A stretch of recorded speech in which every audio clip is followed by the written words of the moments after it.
Boa noite, meus irmãos, minhas irmãs. É uma satisfação nós estarmos aqui na loja Raja Yoga para tratarmos de um assunto bastante profundo, né?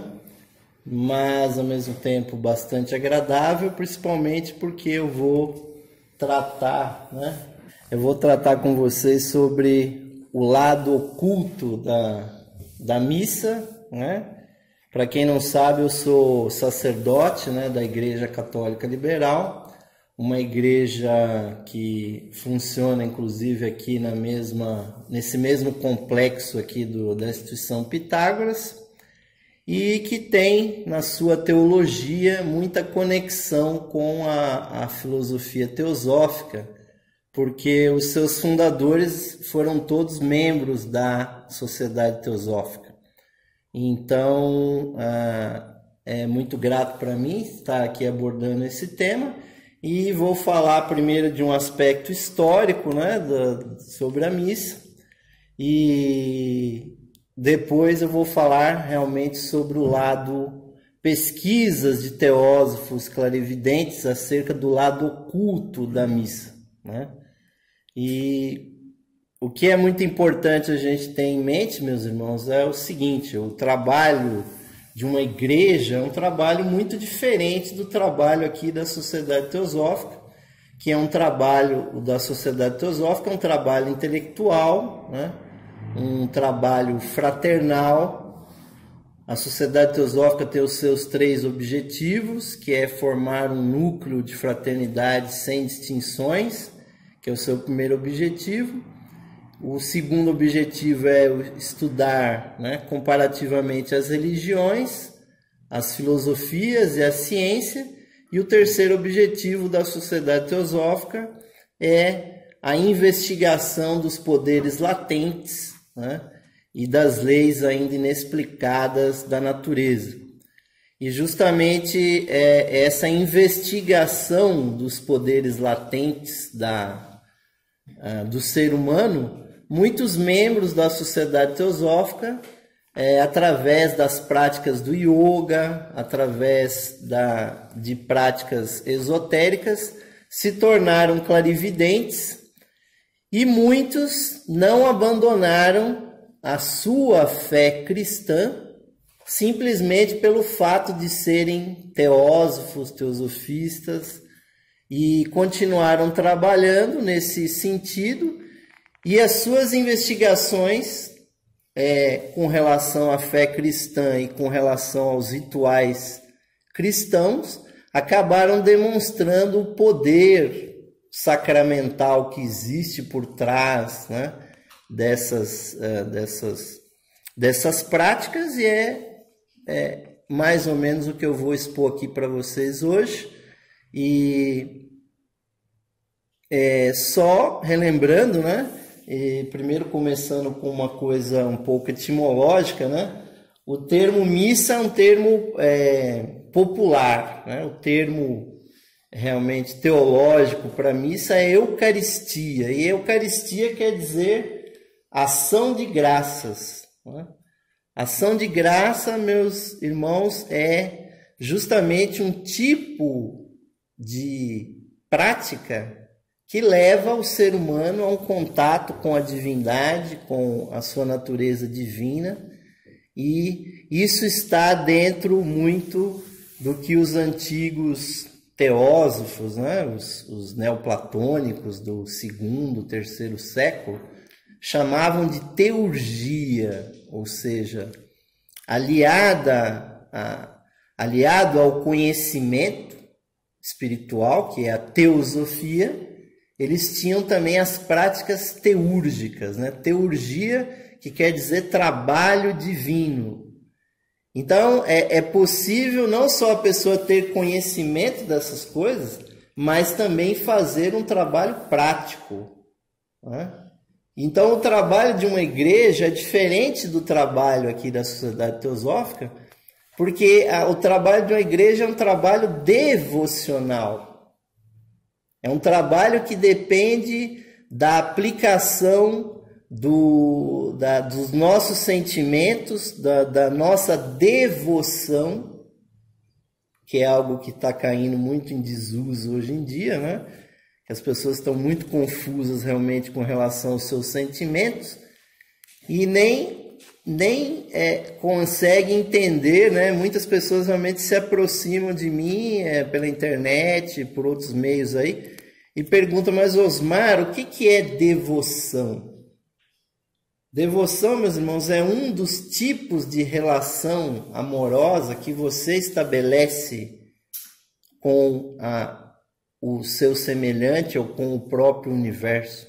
É o amor voltado para algo superior, para Deus, para um mestre, para uma pessoa que você considera muito, um grande escritor, um grande herói, né? Quando você tem amor a algo que você julga superior a você, e você quer se ligar por um laço de amor, então você tem a devoção. Agora, quando há a resposta a esta devoção, aí você atinge a chamada graça, né? A graça depois nós vamos ver de uma maneira muito mais prática aí durante a palestra, que a graça é quando há uma descida justamente do amor divino, né? Que planifica a pessoa dentro de um sentimento de amor, né? Na verdade, o que é mais popular é o inverso disso, né? Porque muitas pessoas chegam para a pessoa e dizem assim, você é um desgraçado, né? O que você está conotando quando você diz isso para a pessoa que ela é um desgraçado? Porque des é sem, né? Sem graça, não é porque a pessoa realmente não sabe sorrir ou porque ela está numa situação ruim. É porque você quer dizer que ela é tão mundana, que ela é tão desconectada da divindade que ela está sem graça. Ela é uma desgraçada. Então, o trabalho da igreja é justamente o contrário, é você fazer a pessoa entrar na graça, é a pessoa ser engraçada, né? Não no sentido popular também do termo, né? Que é a pessoa risonha, a pessoa que conta piadas, né? Mas sim a pessoa que está conectada. Mas antes da gente chegar nesse trabalho prático, meus irmãos, vamos ver aí um pouco da história, né? Então, o primeiro livro que eu apresento para vocês, que é onde pode ser pesquisado esse trabalho, é o do nosso querido teósofo e também bispo fundador da Igreja Católica Liberal, que foi Charles Webster Leadbeater, a nossa editora teosófica, muito pela ação do nosso querido bispo Dom Ricardo Lindemann, publicou no Brasil. Esse que é o mais tardio livro a vir à luz do Sr. Leadbeater. A Gnose Cristã é, na verdade, um conjunto de escritos que Leadbeater achava que seria a teologia católica liberal. Só que ele apresentou isso para uns irmãos teólogos. Ele disse, olha, esse livro é mais de teosofia do que propriamente de teologia. E aquilo ficou engavetado, esse livro, o material desse livro ficou engavetado, só na década de 80 é que ele foi publicado, né? O Leadbeater faleceu em 1934. Esse livro ficou 50 anos na gaveta, até que na década de 80 ele foi publicado. Tanto é que existe a edição em inglês e existe essa nossa edição em português. Até os nossos irmãos que falam espanhol, eles leem a nossa versão em português, porque eles ainda não têm uma versão, né? Então, com relação à missa, num capítulo desse livro, a Gnose Cristã, Leadbeater nos diz, né? Vou olhar aqui que está mais fácil para me ler. Eucaristia, como sabemos, não é de todo nova. Era celebrada em algumas religiões antigas, mas agora atingiu uma forma mais perfeita. Foi encontrada no mitraísmo. Pão, vinho e sal eram usados, porém a forma do seu ritual era um pouco vaga. Essa é uma primeira declaração de Leadbeater que, para muitos cristãos que não são teosofistas, pode parecer uma coisa muito estranha, porque praticamente 99% dos cristãos acreditam que foi Jesus que instituiu a Santa Eucaristia, quando ele tomou o pão, o vinho e consagrou aquilo. Mas, conforme vocês vão ver outras pesquisas aí, na verdade, a missa, a messes, né, a oferenda das colheitas já era um ritual praticado. O que realmente Jesus institui é dentro da sua comunidade de apóstolos e discípulos, aí sim, ali ele instituiu entre eles aquela bênção. Inclusive, não há, vocês podem escrutinar ali as escrituras, nenhuma passagem que Jesus diga, olha, façam esse ritual aqui, a partir de hoje façam esse ritual aqui da missa.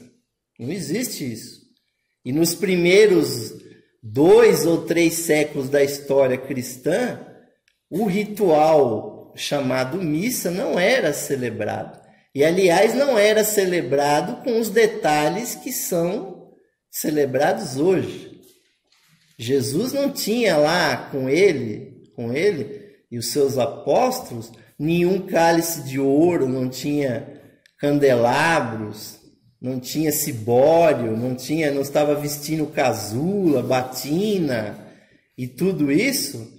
Porque, como indica aí o Leadbeater, a missa era encontrada no mitraísmo. Mitraísmo é a grande religião do deus Mitra, que era a grande religião que predominava em Roma, antes do cristianismo ser adotado como a religião oficial do Estado romano, tudo mais, que era a adoração direta do deus Mitra, que era adorado na figura do sol, que é aquele que obviamente dá a energia de todas as colheitas, né?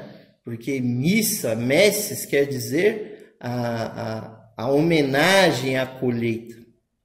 Inclusive as vestimentas que são utilizadas hoje dentro do catolicismo, né, romano, do catolicismo liberal, ortodoxo e todas as outras linhagens, as vestes são aquelas que eram usadas no mitraísmo.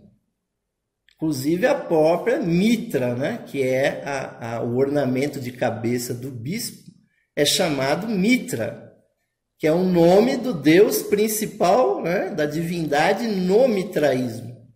E isso, obviamente, e Leadbeater vai agora ir mais fundo, né, na próxima passagem que ele menciona lá. Ele diz o seguinte: também havia uma cerimônia secreta nos mistérios egípcios, no qual o pão consagrado, um tipo de bolo, né, não era a hóstia como é hoje, o pão ázimo, mas era um bolo, né, que ele não menciona também qual era o material desse bolo, era distribuído, todavia nunca para o público em geral, apenas para um grupo muito pequeno e especialmente preparado, semelhante ou similar a uma loja maçônica. Tão logo um homem participasse desse sacramento, os outros inclinavam-se para ele, dizendo: Tu és Osíris.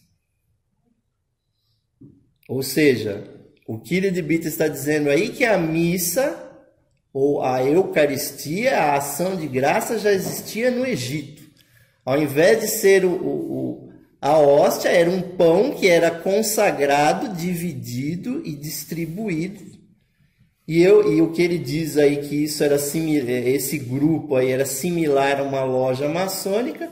Como eu também sou maçom, eu posso certificar para vocês que na maçonaria ainda existe até hoje, num determinado grau, esse tipo de ritual onde se faz esse consumo de um pão consagrado, né, Assim como Jesus estava ali na comemoração do Pessach, ou da Páscoa judaica, né? Ele também toma aquele pão e o consagra, né? E Jesus também, se vocês lerem bem a Bíblia, quando ele desaparece por volta dos 4 anos de idade, se menciona que ele baixa ao Egito.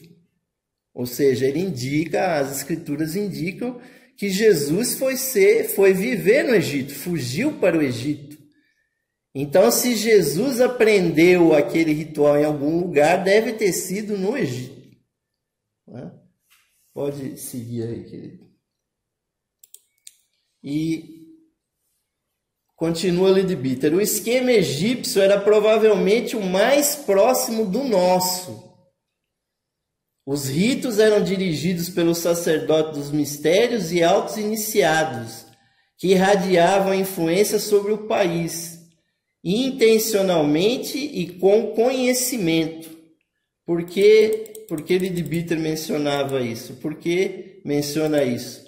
Porque o esquema, né, egípcio que ele está dizendo era algo que visava trazer essa energia divina para distribuir para a sua nação. Continua aí, querido. E aí arremata Leadbeater. Além do mais, os sacerdotes representavam certas qualidades que faziam parte do seu trabalho personificar.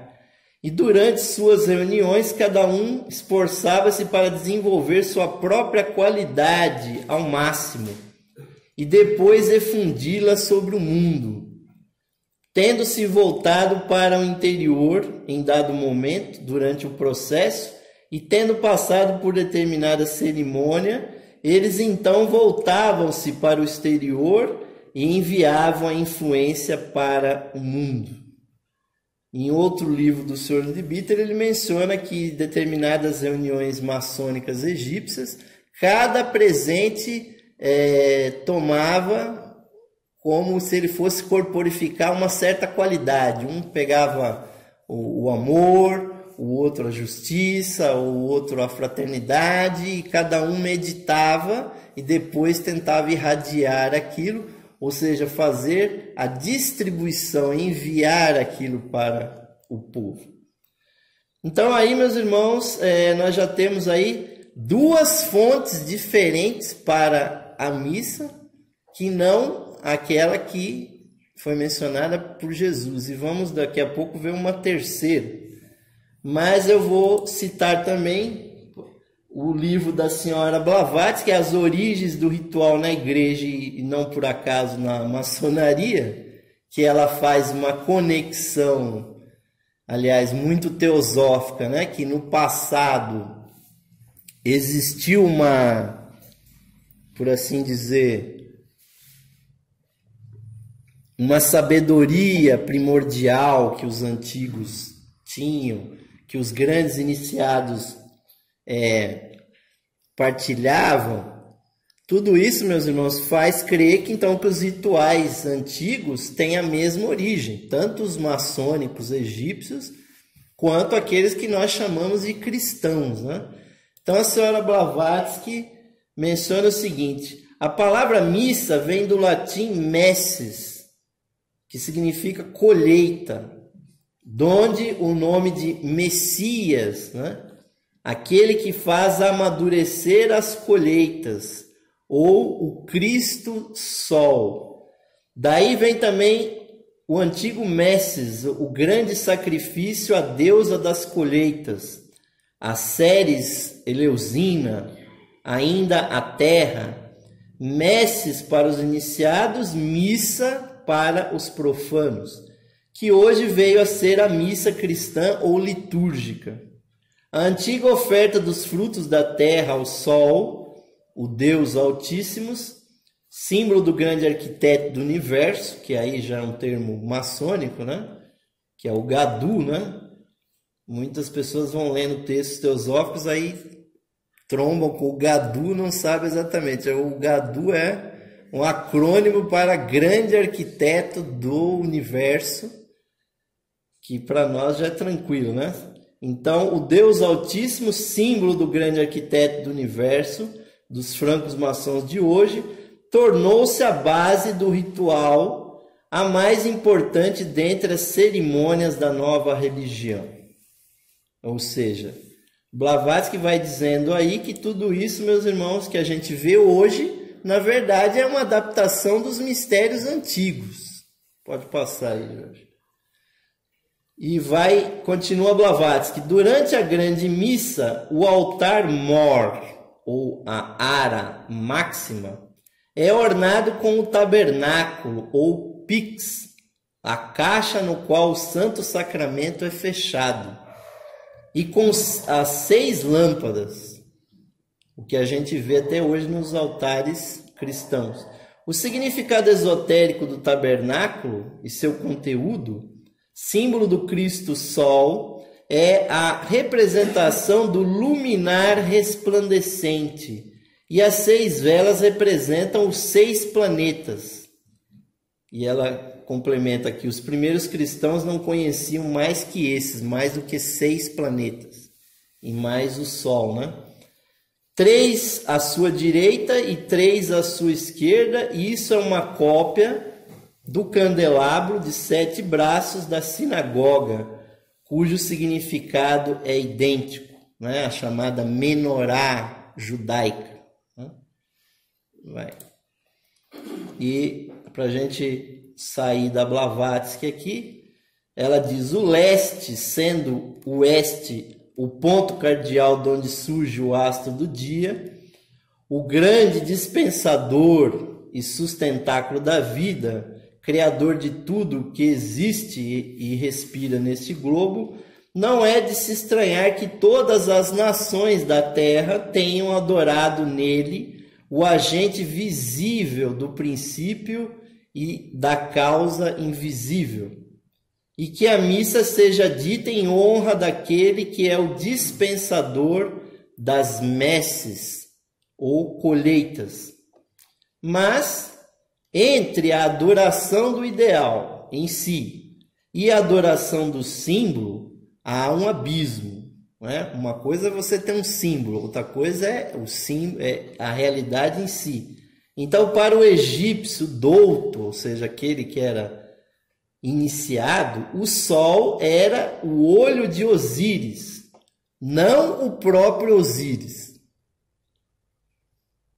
O mesmo se dava com os sábios adoradores de Zoroastro, ou seja, é a mesma coisa de hoje. A pessoa olha a cruz, imagina que a cruz é o símbolo máximo do cristianismo, mas não conhece o que aquela cruz representa, confunde o símbolo com o que ele quer dizer, né? É óbvio que para então o grande casal da teologia egípcia é, obviamente, Osíris e Ísis, ou o Sol e a Terra, né? O pai e a mãe. Então, quem é que provê as colheitas? Quem é que dá energia no mundo? É, obviamente, o Sol. Então, a missa sempre foi uma comemoração do poder solar, das riquezas, da comida, da fartura que aquelas colheitas davam e que eram trazidas ao altar em ofertório, e todos, depois que aquilo era comemorado, era abençoado, todos então comiam, né? Faziam uma refeição ali, né? Isso obviamente que foi sendo simbolizado, foi sendo ritualizado, até a gente ter o formato atual, mas a base é a mesma. Mas como nós estamos numa investigação aí, meus irmãos, muito interessante, histórica, eu vou citar esse livro aqui da editora Madras, né? Madras, aliás, um livro muito volumoso, de mais de 800 páginas, chamado A Vida Oculta e Mística de Jesus, as Chaves Secretas do Cristo. Um estudo que remonta a mais de 8.600 anos, segundo o autor aí, o A. Leterre, que eu não conheço muito bem esse autor, Mas um belo dia eu estou numa livraria aí, eu vou folheando aquele livro gigantesco e eu paro exatamente nas seguintes declarações, meus irmãos, que para mim foi assim bastante interessante. Ele diz o seguinte: há mais de 8.000 anos, na Etiópia, já se dizia missa idêntica à que se diz hoje na Igreja Católica. A hóstia que o pontífice consagrava ao Deus Supremo, ao Todo-Poderoso, tinha a forma circular, tendo impressa de um lado a imagem do Sol, simbolizando a dinastia solar, e do outro o Cordeiro. Essa hóstia, bem como o vinho, produto das primícias da lavoura, eram consagradas pelo pontífice reinante ao Todo-Poderoso, em missa campal, ou seja, ao ar livre, né? Na qual o povo comungava juntamente com ele. Agora, a declaração mais bombástica aqui é a seguinte: essa missa dita nas igrejas católicas é a mesmíssima celebrada naqueles tempos, ou seja, nos tempos da Etiópia.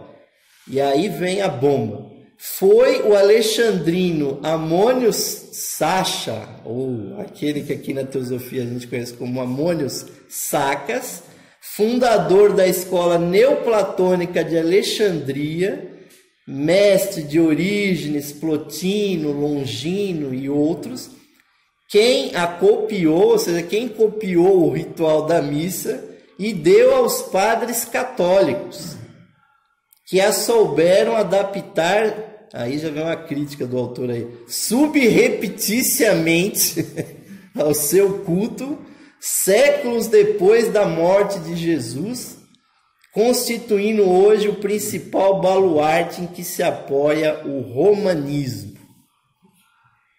Então, meus irmãos, se isso aqui realmente for verdade, eu só lamento que esse autor não tenha dado feito uma citação bibliográfica da onde que ele chegou nessa conclusão de que Amônio Sacas deu a missa para os cristãos. Porque se isso for verdade, meus irmãos, nós achamos o elo de ligação entre a teosofia e o catolicismo.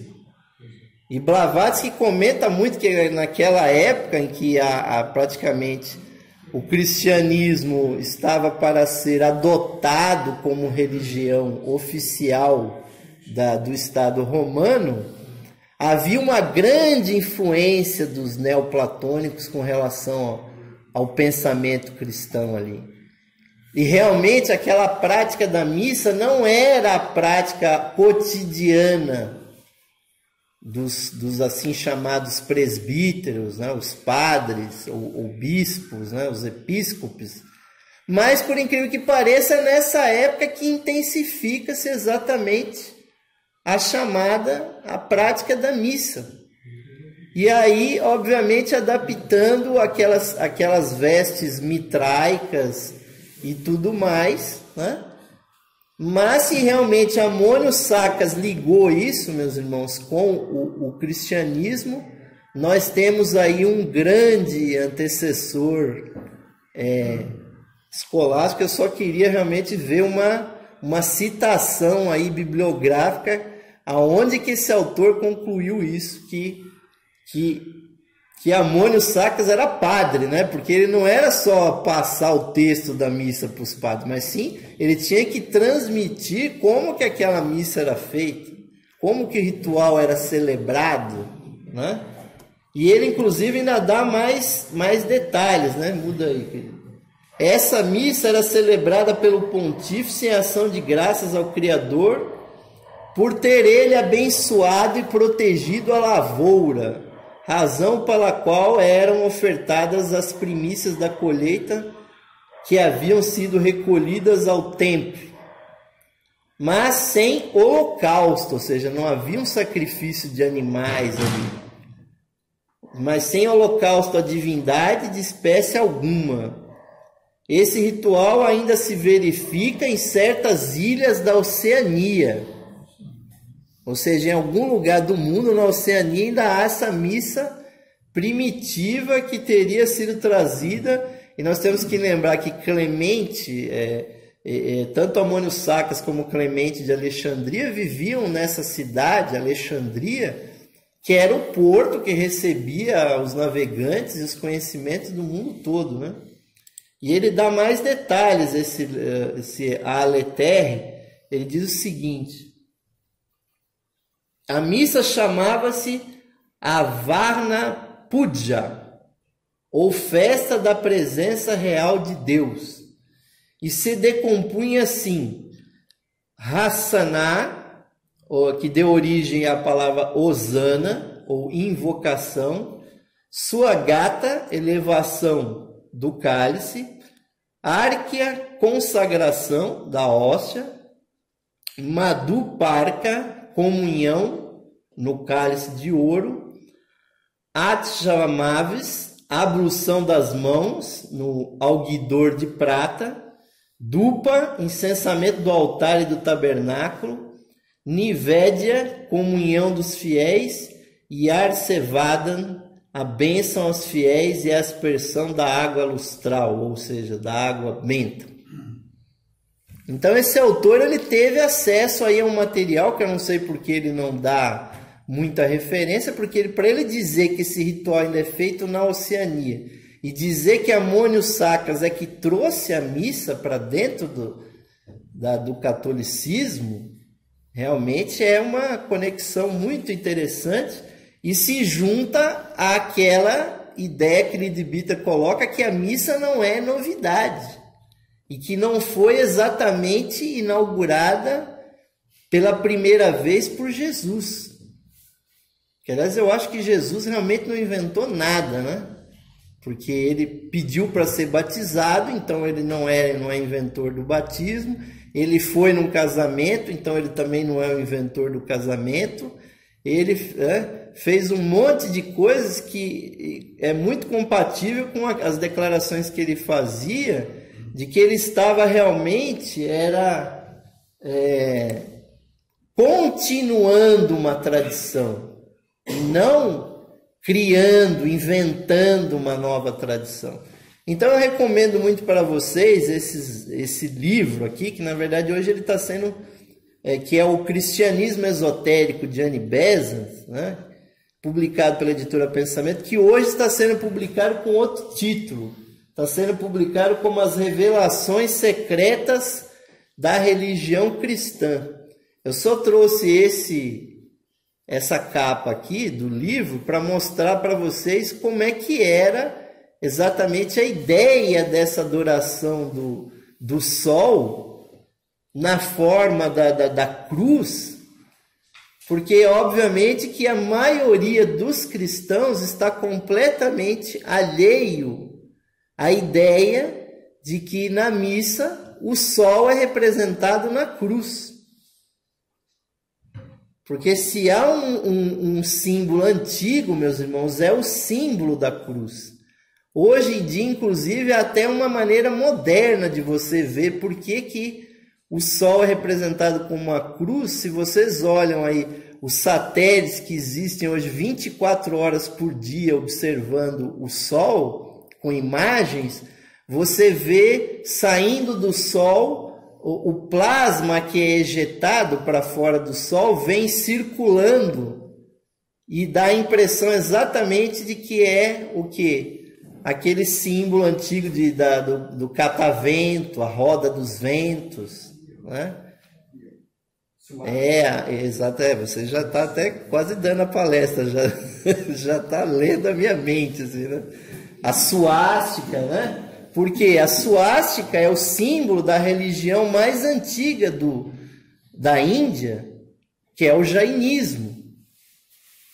Se você chega na Índia e fala sobre suástica, você fala, não, isso é religião jaina.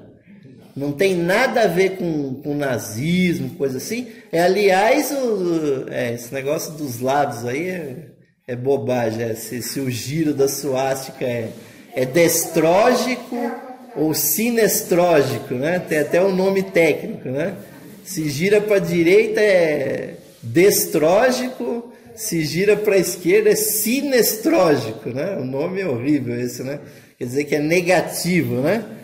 Mas se vocês vão aí visitar o templo Zulai aí do budismo aqui em Cotia, vocês vão ver lá uma grande estátua do Buda, uma suástica no peito, né? Aí vocês vão ficar perguntando, mas o que tem a ver a suástica com o Buda?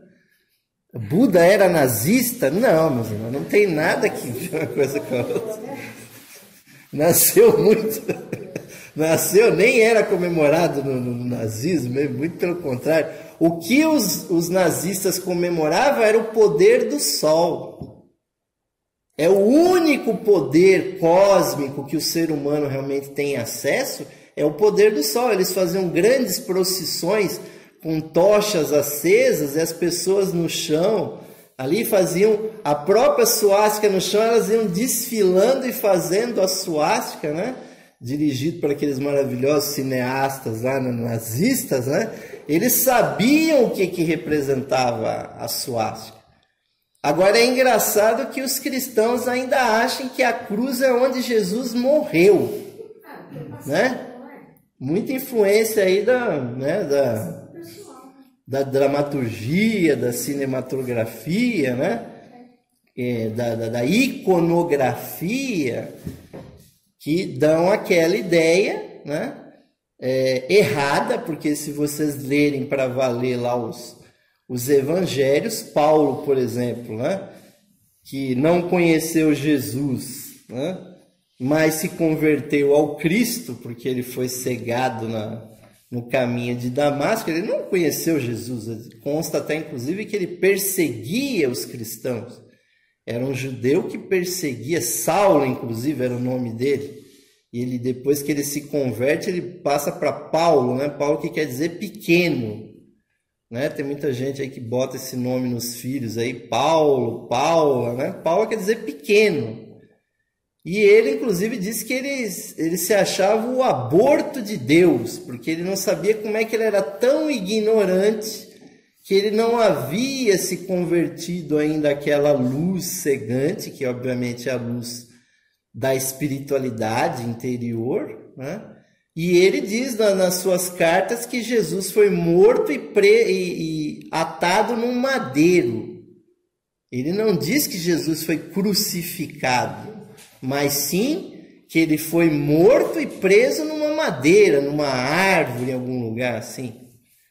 E as investigações teosóficas a esse respeito, as leituras dos registros acásticos, nos mostram que Jesus realmente não foi crucificado à romana, porque para ser crucificado como o cinema conta, como as pessoas contam por aí, e como tem lá aquela imagem de Jesus pregado na cruz, ele teria que ser cidadão romano para ele poder ter sido crucificado daquele jeito. E ele não era, ele era judeu, hebreu.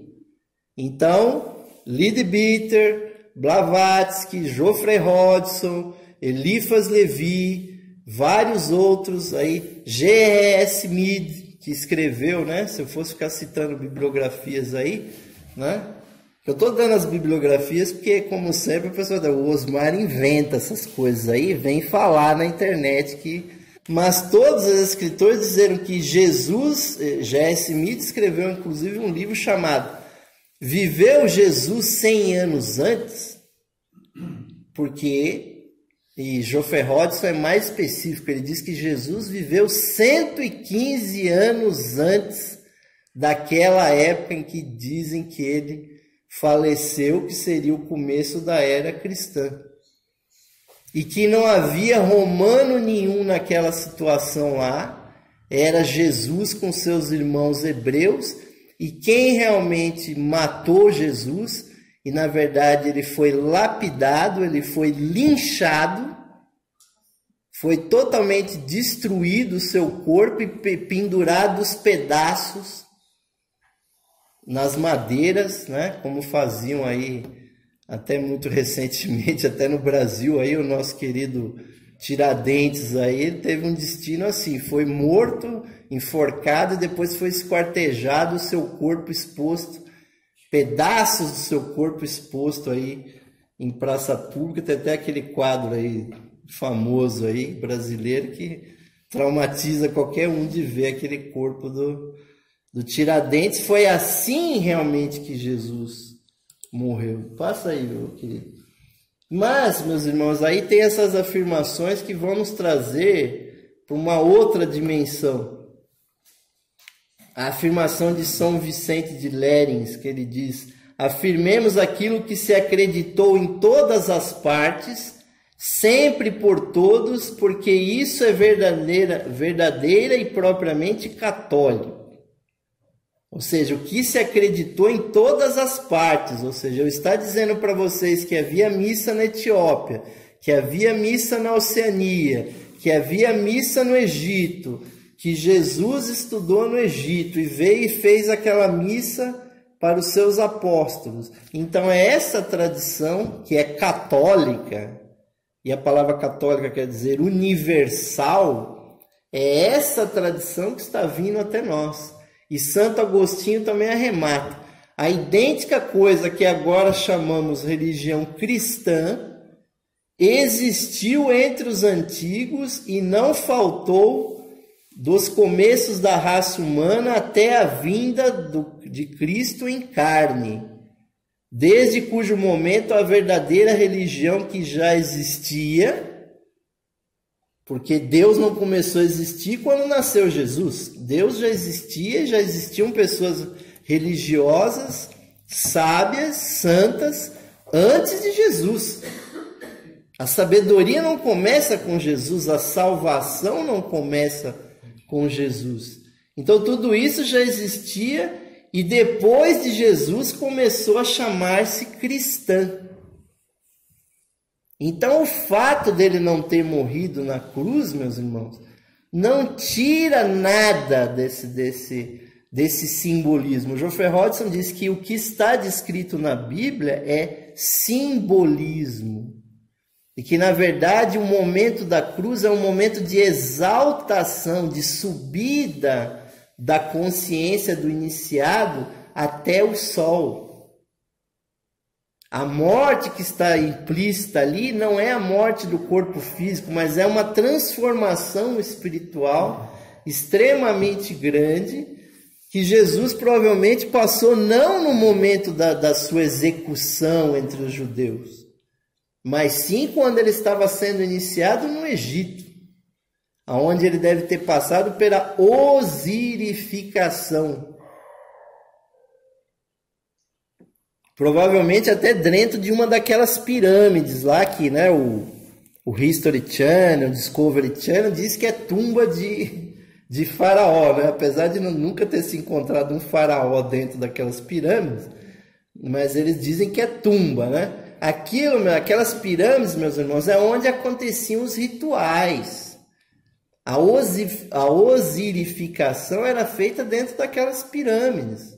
A pessoa era untada com óleo, depois entalada como se fosse uma múmia, levada até dentro daquele sarcófago, como está lá hoje dentro da grande pirâmide lá de Gizé.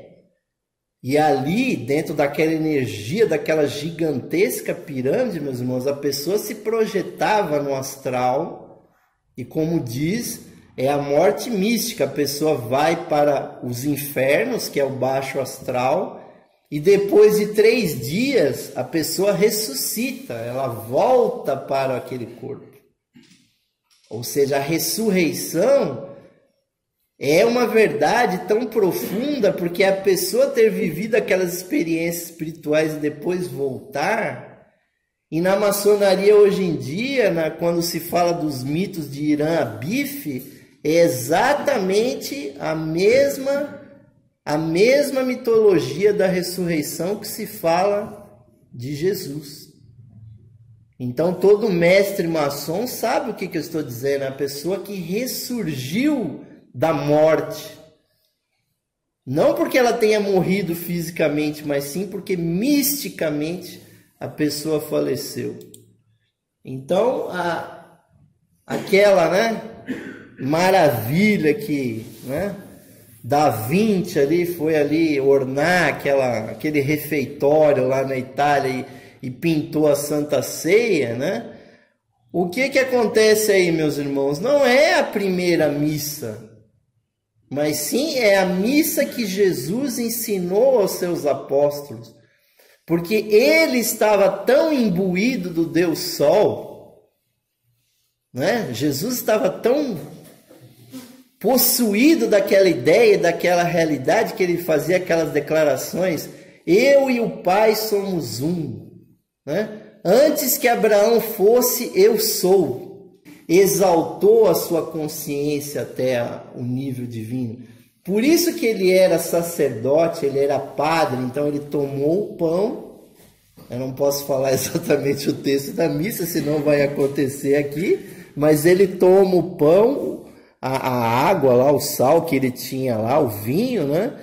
E ele consagra aqueles elementos e distribui e diz para as pessoas: esse é o meu corpo, este é meu sangue. Ou seja, o que ele quis dizer é o seguinte: a energia divina está aqui nesse alimento. Comam isso, se vocês comerem esse alimento, vocês também estarão se unindo à divindade como eu estou unido. Ele demonstrava aquilo claramente. Ou seja, essa missa deve ter sido, apesar de ter sido à noite, né? Porque a ceia não é de manhã, é a última refeição, né? Até me lembro muito bem aqui do nosso bispo argentino, chegou no Brasil e perguntou para mim que hora no Brasil que era ceia. Eu falei: o brasileiro em geral ele janta, depois não tem esse negócio de ceia, né?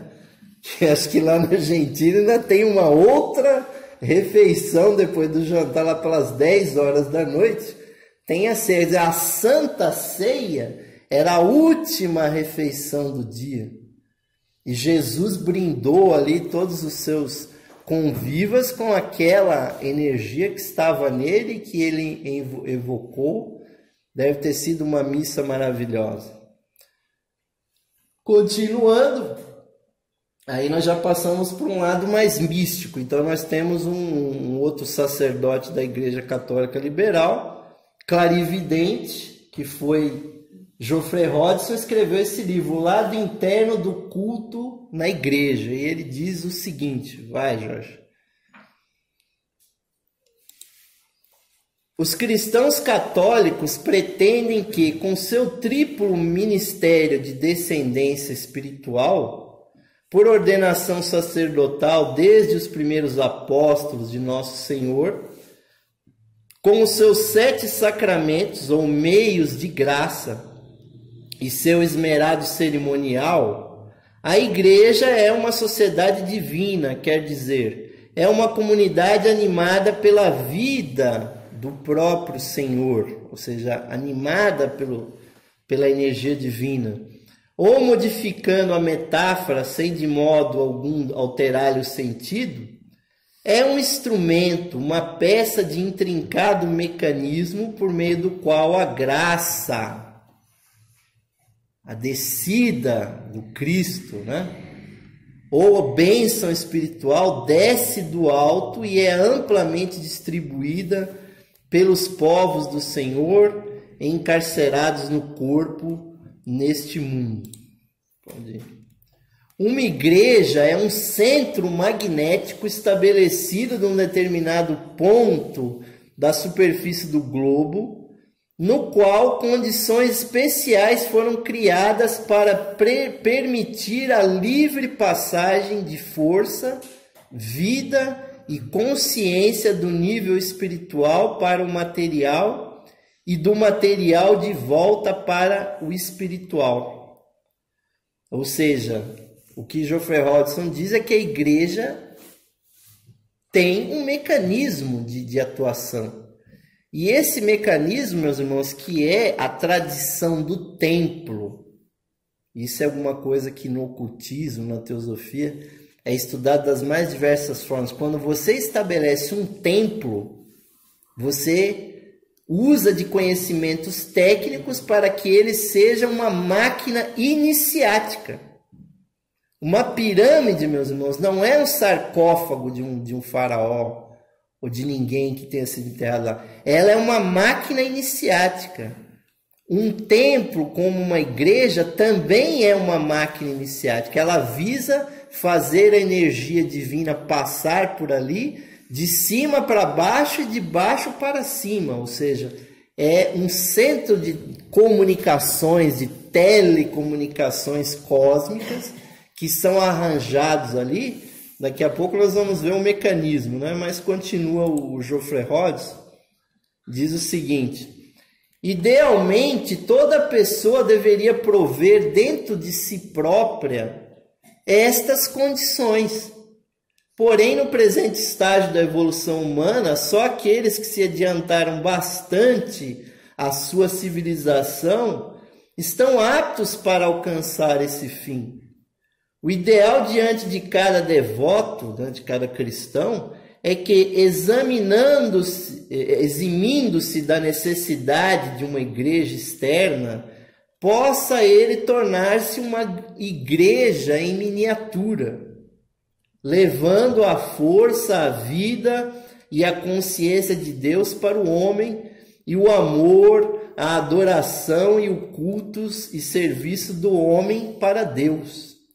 Até que este ideal seja atingido, ou seja, até que cada um seja um Cristo, né? Ou seja, aquilo que São Paulo diz, até que atinjais a plena estatura do Cristo, né? Ou seja, até que esse ideal seja atingido, igrejas, templos e mesquitas parecem ser necessários como canais para os benefícios vertidos do Supremo Pai aos seus filhos, que jornadeiam em sua longa peregrinação aqui na terra. Ou seja, meus irmãos, a igreja não é obrigatória, não é necessária, mas quando ela existe, ela acelera a evolução das pessoas. O ser humano não necessita de igrejas para ter a sua espiritualidade. Mas eu gostaria de acrescentar, o ser humano também não precisa de médicos e de hospitais para ser saudável. Não precisa de professores para ser educado. Não precisa de mecânico para consertar o carro. Não precisa de técnico de telecomunicações para pôr o seu telefone, para ligar energia elétrica. O ser humano é perfeito em si, meus irmãos. Tudo isso, todas essas organizações, até essa loja teosófica aqui, não é obrigatório, não é necessário, mas todos aqui estão se beneficiando dessa egrégora. Então, quem vai numa missa, quem vai num ritual, meus irmãos, está ali num processo de autotransformação, de aceleração das suas energias. Igreja é importante para isso, não é obrigatório, mas dispensável também não é. Acho que nenhum de vocês iria dispensar o médico, o dentista, o pessoal lá da Sabesp aí, que liga a água, o Marcelo principalmente aí, né? Eu não vou dispensar esse pessoal que é técnico, porque eu acho que eu sou autossuficiente, vou furar um poço lá até achar água e vou beber a água que eu mesmo vou tirar da terra, esteja ela contaminada ou não. Eu vou fazer minha própria eletricidade, minha própria saúde, né? E Geoffrey Hodgson complementa: 4 grandes correntes de força fluem para o interior e através de uma igreja adequadamente consagrada. As energias que vêm para a igreja da comunhão dos santos, ou seja, da grande fraternidade branca, vem a energia das hierarquias angélicas, do centro da terra e também energias do sol. Porque ali na tradição do templo você cria uma miniatura da terra, uma miniatura do sistema solar, né? E todas são utilizadas pelo Senhor o Cristo, que as converte num único instrumento para o trabalho especial que ele executa para o mundo. Também ele cita também outras efusões, vira aí, querido. Também vem efusões dos 3 aspectos da Trindade divina, o segundo aspecto de Deus, né? Uma medida da sua força através da terra, através do terceiro aspecto, o Espírito Santo.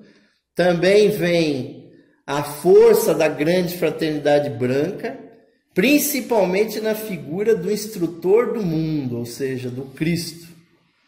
A força e a presença de determinadas ordens de anjos, mais particularmente que trabalham no 1º, 2º e 7º raios. E também a força na retaguarda da tradição do templo e culto da igreja neste planeta. E aí eu já adianto para vocês, meus irmãos, que a missa, a igreja católica, ela se usa da tecnologia espiritual chamada de magia cerimonial. Apesar de nenhuma igreja usar esse termo, mas aqui nós podemos usar. A igreja é efetiva, os seus sacramentos são efetivos, porque as pessoas que estão ali trabalhando, elas são ordenadas, são treinadas, os seus chakras são paulatinamente abertos para que a pessoa, por ela, passe mais energia. Ela usa vestes que protegem essa pessoa durante essa passagem da energia e ela pode, então, abençoar, consagrar, curar, né? Um sacerdote, um padre auxilia uma pessoa desde o berço até o túmulo, batizando a criança e fazendo a extrema-unção quando a pessoa está morrendo, passando ali pela primeira comunhão, pela crisma, pelo casamento, né? E concedendo e fazendo missas durante toda a vida de uma pessoa. Se a pessoa utilizar isso, meus irmãos, ela vai realmente estar. Então, meus irmãos, aí, obviamente que nós temos que relembrar que isso não funciona sozinho, funciona com o auxílio de 2 grandes hierofantes, que são o Cristo, que é o instrutor do mundo, né? Que é o grande representante na fraternidade branca do segundo aspecto da divindade, e do seu grande discípulo Jesus, que é o mestre do 6º raio, o raio devocional, e que é o responsável pela religião cristã. Agora, a religião que nós estamos mencionando aqui não é uma religião, né? É cristianismo, e não jesuísmo. Porque, como Jesus disse, antes que Abraão fosse, eu sou, porque o Cristo, a segunda pessoa da Trindade, existe desde que o mundo é mundo. Desde que o universo, o sistema solar, existe. Representa Jesus ali fazendo a sua sagrada Eucaristia de uma forma muito simbólica. Todo ser humano faz isso dentro de si. Quando você se alimenta, quando você ora, porque o que é orar? Orar é usar o poder de abrir a boca tanto para emitir quanto para receber o alimento físico e também a energia espiritual. Isso aqui é oração, orar, né? Não é oralizar, orar, né?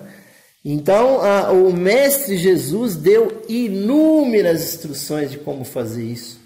Quando ele, no seu Sermão da Montanha, quando essa tradição deixa o Pai Nosso, quando ele diz, recolhe-te aos seus aposentos e ora ao teu Deus que está em oculto. É assim que está na Bíblia. E aí depois vem o texto do Pai Nosso. Ora ao teu Deus que está em oculto. É a única parte da Bíblia que fala em ocultismo, né? Quer dizer assim, ora ao teu Deus que está em oculto, a sua chispa divina. E a partir desse momento aqui, meus irmãos, nós vamos discutir exatamente aspectos técnicos da magia cerimonial, que muitos cristãos nunca nem ouviram falar. Eu trago até essa frase que é muito interessante, né, do Sir Arthur Avalon, né? Escreveu muitos livros de espiritualidade. Ele diz o seguinte: ritual é a arte de expressão religiosa, uma ponte entre o físico e o hiperfísico. E o que seria isso, meus irmãos? Quando você tem uma igreja e você realmente está, através do estudo teosófico, e realmente a grande joia dos escritores teosóficos que falam sobre esse tema é revelar o que está por trás aí. Ou seja, por trás da cruz está o símbolo do sol. E as 6 grandes velas, né, são os planetas sagrados. Ou seja, você está comemorando a estrutura consciente do sistema solar, né?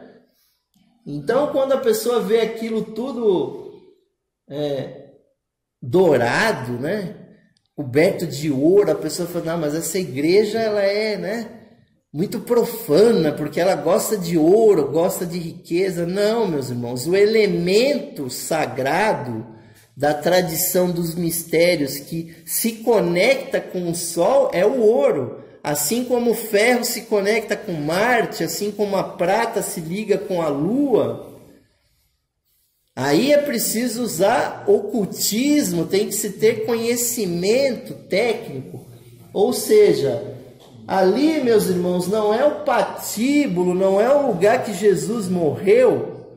Você, quando você faz o sinal da cruz sobre você, você quer dizer o seguinte: a energia do sol está comigo.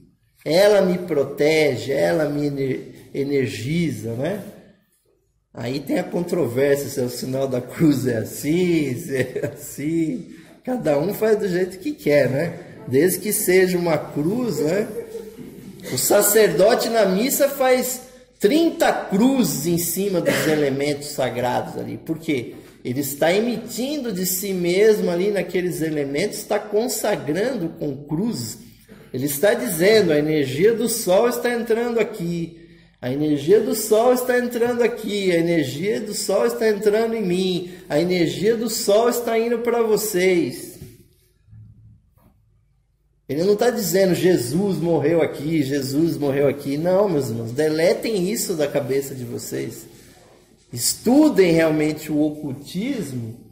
E então aí isso que faz parte da próprio estudo litúrgico. Quando um sacerdote chega ali com, né, o turíbulo e ele incensa aquele altar, ele está querendo dizer, porque o gás onde você coloca ali carvão e você coloca incenso ali, você está usando o ocultismo no seu conhecimento técnico. O gás preenche o ambiente.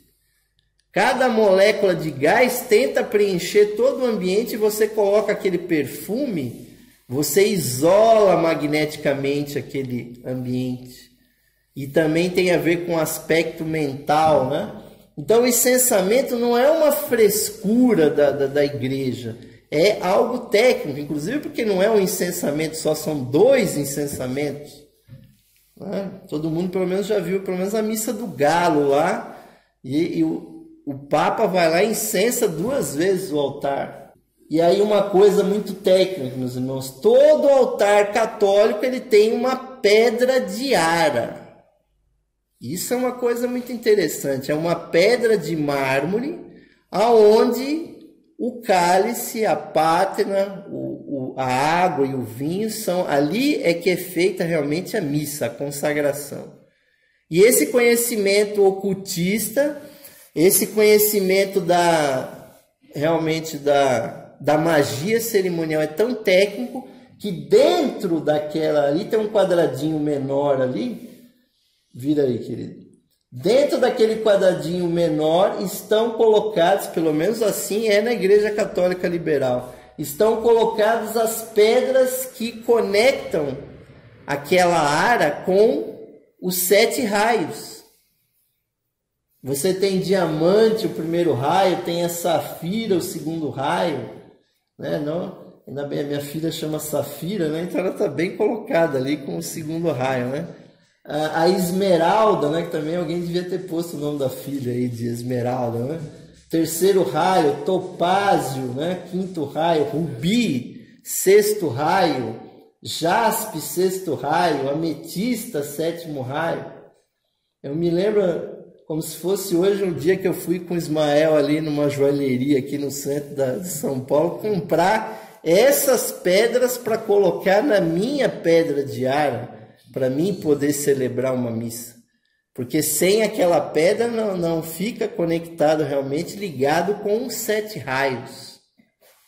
Então é muito técnico, meus irmãos, e nas paredes da igreja há que haver cruzes dos raios também com essas pedras. E cada um dos candelabros tem que ter também incrustado nele essas pedras de raio. De forma que, vejam bem, quando todas as pedras, está tudo incrustado ali, você tenha nas paredes aqui isso é uma igreja, né?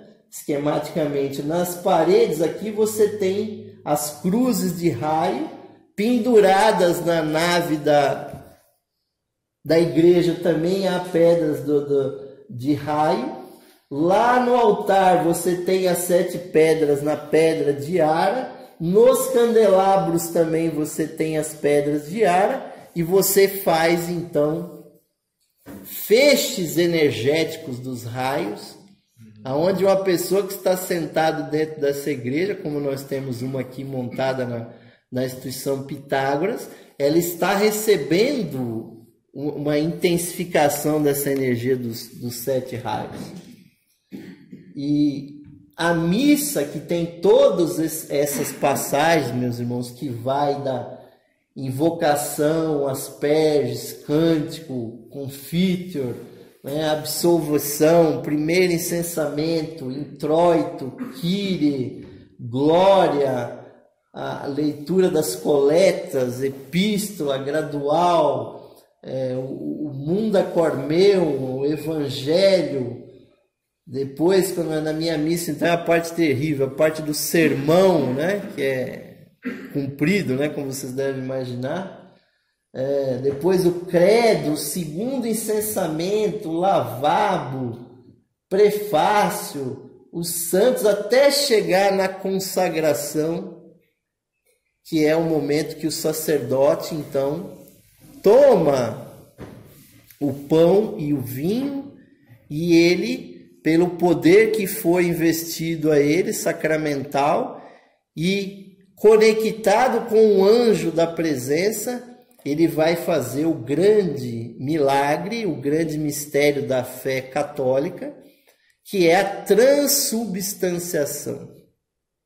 É um momento em que a substância do pão, ou seja, a energia do pão, a energia do vinho, elas serão substituídas pela vida do Cristo, ou seja, do segundo aspecto da divindade. E à vista do clarividente, pelo menos aqueles que assim o relataram, bem como de muitos e muitos fiéis, naquele momento da consagração há um brilho, uma luminosidade máxima ali no altar, porque há uma descida de uma bênção muito grande, uma graça muito grande desce ali, e aqueles elementos consagrados, a hóstia, as partículas que estão ali, estão abençoadas quando o indivíduo consumir, quando ele comungar, ele terá se unido à energia divina, aquilo que ele deveria conseguir fazer conscientemente dentro dele, através da iluminação, através da subida evolutiva, ele fará de uma maneira simbólica, e mesmo que aquilo vá para a sua boca, vá para o seu estômago, para o seu intestino, mas é a energia divina entrando em você. Você realmente, por alguns instantes, você realiza o grande mistério da unidade do homem com Deus. Para o sacerdote é um momento de grande glória, porque você fica investido de uma energia muito intensa, mas a missa não para aí. Ela continua, né, até o momento, né, que há a comunhão, que aquilo que foi consagrado é dado até os presentes. Primeiro o sacerdote comunga, depois ele dá para os seus assistentes e depois para os fiéis, né? No caso da Igreja Católica Liberal, nós damos a comunhão a qualquer pessoa que se aproxime respeitosamente dos nossos altares. Ela tem o direito de receber essa hóstia. Ela não precisa ser da nossa igreja, não precisa nem se declarar nem cristão, nem batizado, nem nada, porque obviamente que a energia cósmica, meus irmãos, é de todos. Jesus não disse só dê essa graça aqui para quem for da nossa igrejinha aqui, quem paga o dízimo. Não foi isso.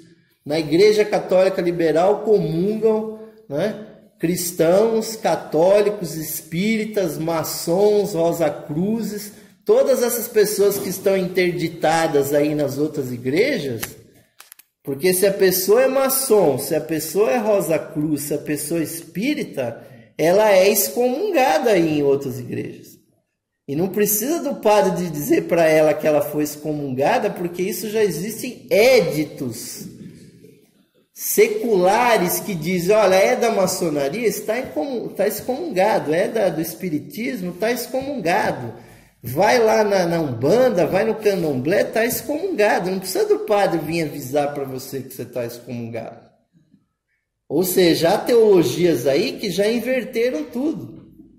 A energia divina não pode ser negada. Agora, precisa ter respeito ali. Até, quem sabe, um ateu pode vir ali e falar, não, eu quero comungar, eu quero saber como é que é isso.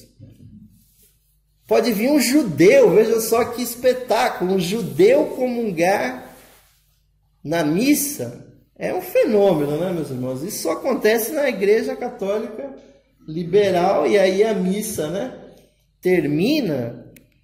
Mas eu vou citar por último aqui para vocês essa obra monumental, que só tem aí, né, uma versão apócrifa aí em português, né, que não foi publicada ainda no papel, que é a Ciência dos Sacramentos, onde Leadbeater anotou várias questões da diferença da missa que é feita na Igreja Católica Liberal, que é mais parecida com a igreja, com a missa tridentina, a missa antiga, né?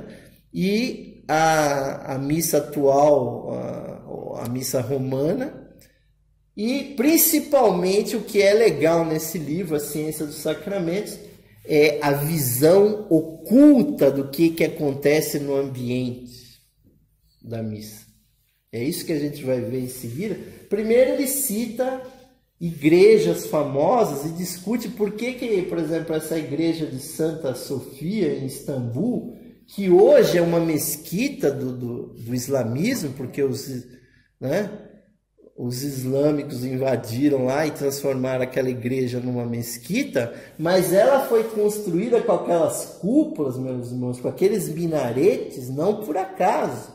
É para representar a realidade espiritual que acontece em qualquer missa, mesmo que o sacerdote esteja celebrando na mesa da sua cozinha em casa, ele vai obter um resultado parecido com esse no mundo espiritual. E passa aí, Jorge. Então, aí uma imagem mais perfeita dessa igreja, que hoje é uma mesquita, mas as cúpulas, eu confesso a vocês, meus irmãos, eu tenho uma certa evidência. Eu já senti em certos ambientes espirituais exatamente a subida de uma energia astral e a formação de uma cúpula. Não chega nesse nível aí, mas realmente eu creio que é uma realidade. Então vocês pegam lá o Taj Mahal na Índia também, é outra cúpula também majestosa, que é onde acontece a espiritualidade, sobe aquela cúpula. Mas só que ela não começa assim, aí é o término, né? Vamos lá, Jorge. Então o Lidbita descreve que o sacerdote ele está naquele ponto lá onde tem um asterisco ali.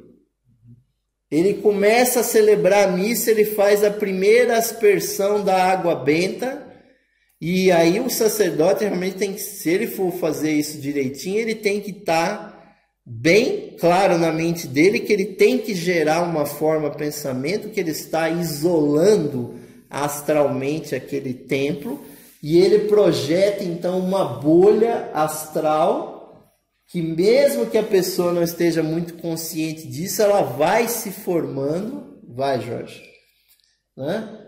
Aquela bolha, conforme a missa prossegue, o asperges, a leitura do salmo, então essa bolha vai tomando conta do templo, e vai se criando, né? Esse edifício espiritual vai subindo, Jorge. E aí chega num ponto que é muito interessante, que ele diz que forma-se um mosaico, um tapete espiritual naquele ambiente. E aí na próxima imagem põe assim, ele diz que inclusive isso é uma coisa que é conhecidíssima de qualquer maçom, porque todo templo maçônico tem esse piso de mosaico com as cores branca e preta, que na verdade é o que? É um pavimento espiritual que é gerado espiritualmente naquele momento que a missa está sendo celebrada, né? Eu já tive notícias que isso em reuniões até teosóficas, eram pessoas que sentiram a formação desse pavimento. Segue, Jorge.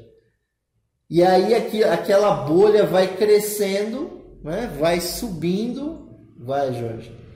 Vejam bem, é uma progressão, né?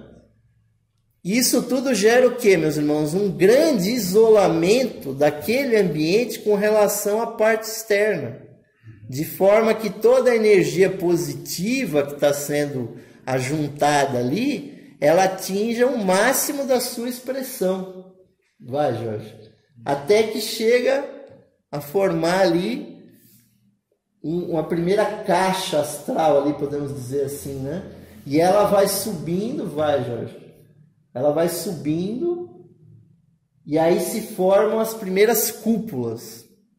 Por isso que há sempre a ideia de fazer cúpulas nas igrejas. Aí ele cita, por exemplo, igrejas antigas, né? Ele cita uma igreja da cidade de Palermo, na igreja de San Giovanni degli Eremiti, em Palermo, na Itália, onde lá há, na própria construção física, os arcos ali, aquelas abóbodas que representam exatamente a forma astral que acontece na missa. Isso é a parte mais fantástica, né? Vai, Jorge, continua.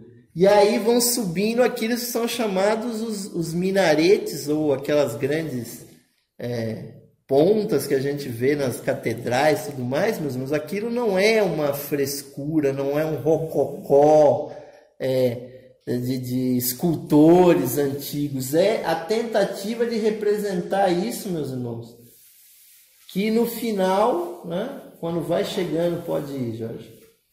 Aí, inclusive, ele descreve que há a formação sobre exatamente aquele ponto onde está havendo a consagração, como se fosse um grande cone, um grande sino ali, que vai trazer energias muito grandes para aquela celebração.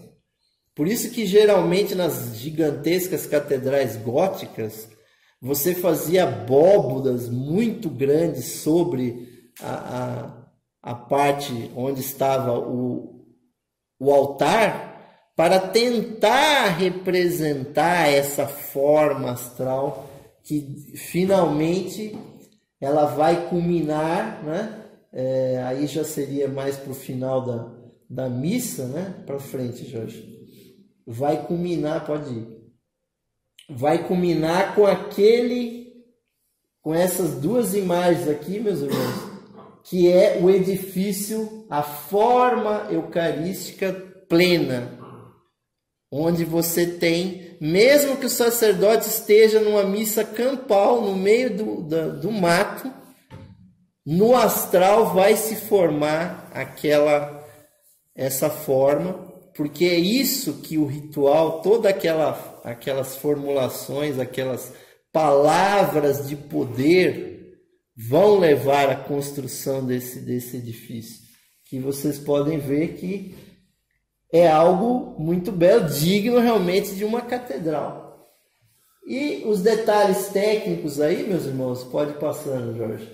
As vestimentas que são usadas, meus irmãos, que muitos, já vi críticas aí, mordazes, né? Nossa, olha lá o bispo Leadbeater, aqui é o próprio Leadbeater, né? Vestido de bispo, mas que coisa, né? A pessoa quer se aparecer, né? Coloca uma capa pluvial, coloca uma mitra, tá portando um báculo, tá vestindo ali por baixo batina, roquete, nem sei muito porque eu não sou bispo ali, tem um monte de vestes ali por baixo. Todas essas vestes, meus irmãos, elas visam proteger e amplificar os poderes energéticos que uma pessoa tem. O báculo, por exemplo, é uma segunda coluna vertebral que representa e que mantém energias espirituais que o bispo comanda. Ou seja, essas roupas amplificam, a mitra amplifica o chakra do alto da cabeça, né? Todas essas vestimentas, a batina, que é a básica de todos, cria um cone radiônico, né? Que vai fazer com que a energia, né, vá do chão até a cabeça da pessoa sem passar pelos chakras do meio do corpo. Por isso que precisa ser um tecido natural, né? É recomendado linho ou então tecidos com algodão, para que a energia do Espírito Santo, a Kundalini do centro da Terra, ela flua pelo corpo do sacerdote e saia só pelas mãos ou pelo alto da cabeça, que ela não fique fixada no meio. Então as outras vestes, né, como sobrepeliz, como estolas, né, que são usadas, por exemplo, a pessoa só pode se aproximar de um altar católico ela estando vestida com essas roupas, porque ela pode receber uma carga de energia ali muito forte. Então, um sacerdote com todos os paramentos, ou um diácono com os paramentos, ele está munido de uma tecnologia que vai fazer a energia circular por ele de uma maneira mais eficiente. Por exemplo, a estola, que pode parecer uma coisa muito simplória, mas ela faz a energia justamente passar de baixo para cima, de cima para baixo, fluindo pela borda, pela cruz, né, que existe na nuca atrás da cabeça do sacerdote, né? Outras vestimentas, como por exemplo a capa pluvial que o bispo usa, faz com que a Kundalini flua da frente para trás e justamente naquele bordado que está atrás, ela irradie para os fiéis. Assim como a casula, né? Ou antes aí a alba, né? Que tem ali rendas, tanto embaixo como nos braços ali do indivíduo, faz com que a energia circule de uma maneira mais eficiente. Tudo isso, meus irmãos, é uma tecnologia da magia cerimonial. Então, as igrejas que estão aí dispensando paramentos, eles não têm conhecimento exato disso, né? Vejam bem a casula, que é a veste que vai por cima das roupas de um sacerdote.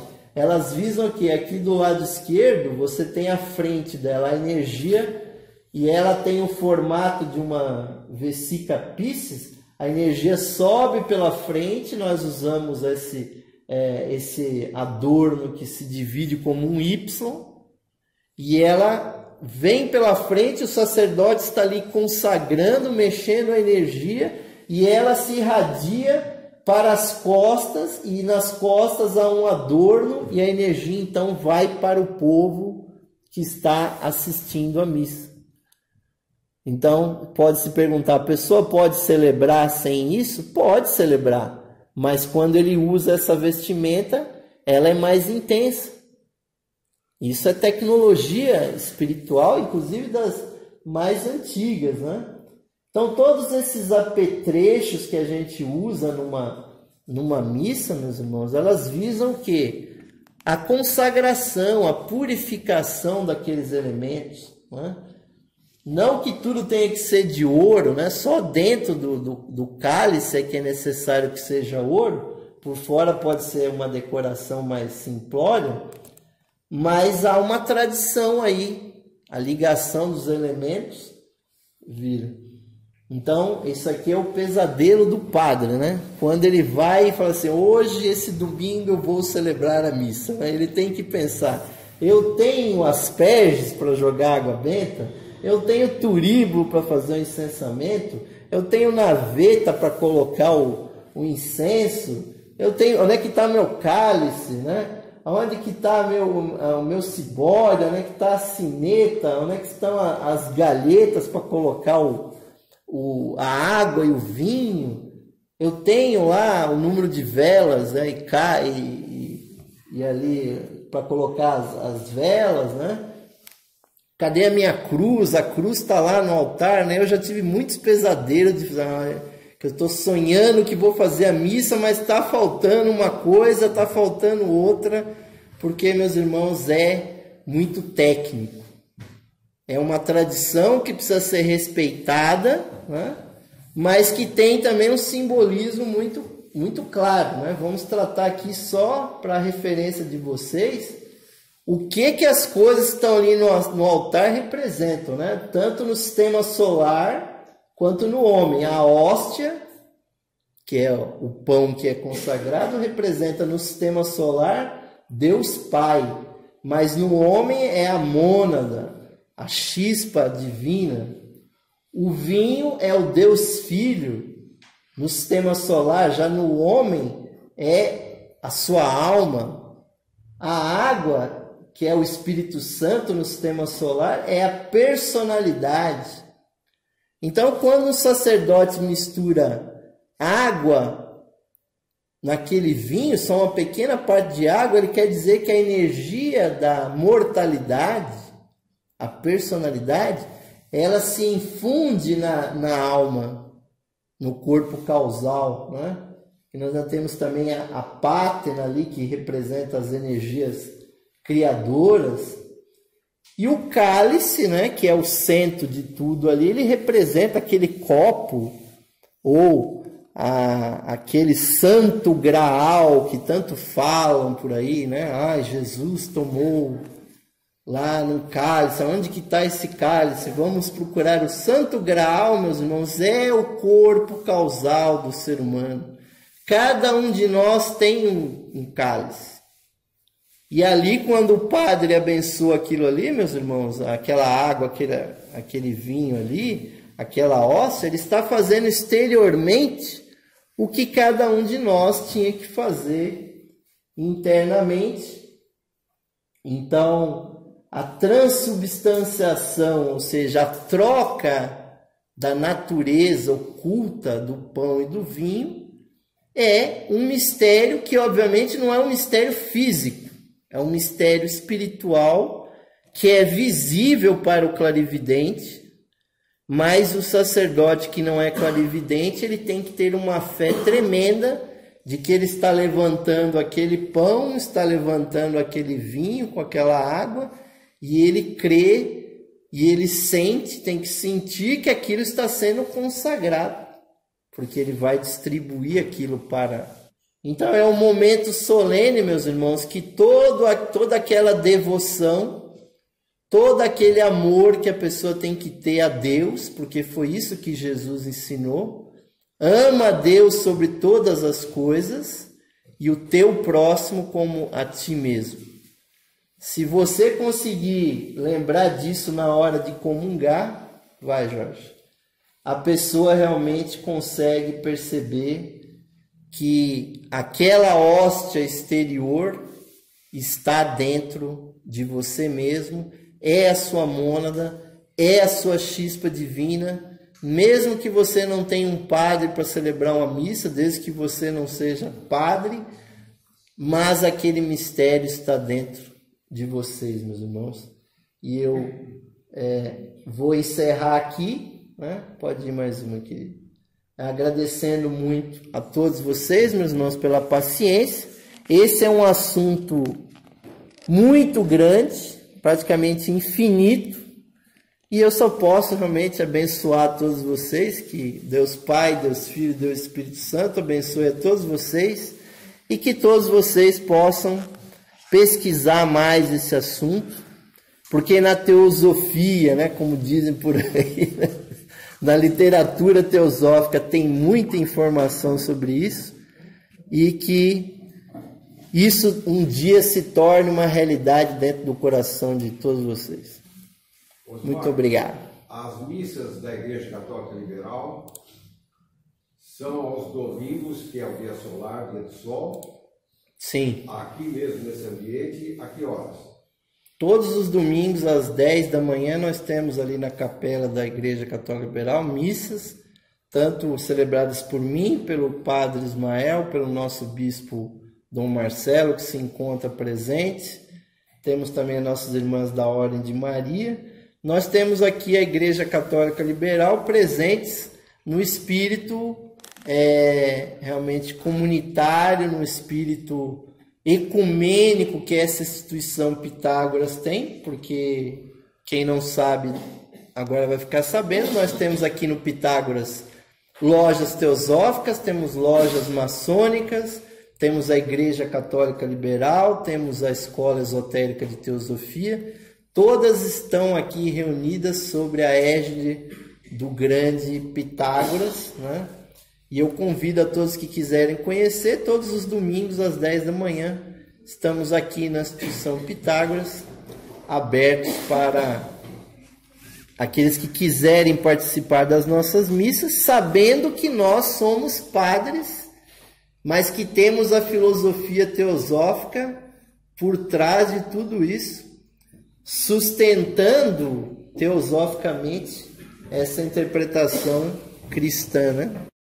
Ó vida oculta que brilhas em cada átomo, ó luz oculta que brilhas em todas as criaturas, ó amor oculto que tudo abranges na unidade, possa todo aquele que se sente uno contigo saber que ele é, por isso mesmo, uno com todos os outros. Paz, paz, paz a todos os seres. Está encerrada mais uma sessão da loja Raja Yoga.